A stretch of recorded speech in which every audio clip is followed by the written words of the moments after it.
Nakabengkong pa rin ba ngayong kamay? Ayan. At umuwi na talaga sa spasticity. Ayan. Okay lang yan, basta wag lang siyang magpo-frozen. Yung maglalak na titigas na kasi may kahirapan yan eh. Dito sa wrist, sa elbow, at syempre sa pinagkukunan dito sa balikat. Yan ang pinaka-source talaga eh. Kaya nakaganyan. Wag nating hahayaan tumigas dahil napakahirap niyang ibalik pagka naglak na.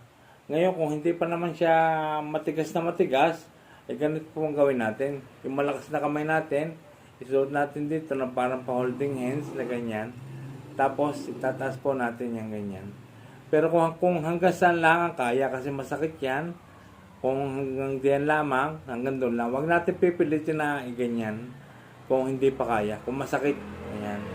Ulit-ulit natin gawin yan. Tapos, ang elbow, ipatong natin sa tuhod. Tapos, iti-twist natin ganyan. Tapos, dandahan din natin ganyan. Masakit din yan kung talagang spastic. Ayan. Kung hanggang saan lang kaya, ayan, hanggang doon lang. Ayan. Huwag natin pipilitin ibabang ganyan kung masakit na masakit. Basta kung hanggang saan lang masakit, hanggang doon lang muna.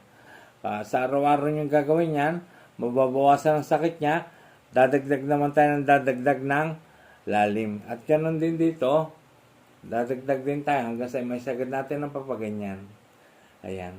So, gawin natin yan araw-araw para maiwasan ng mag-lock.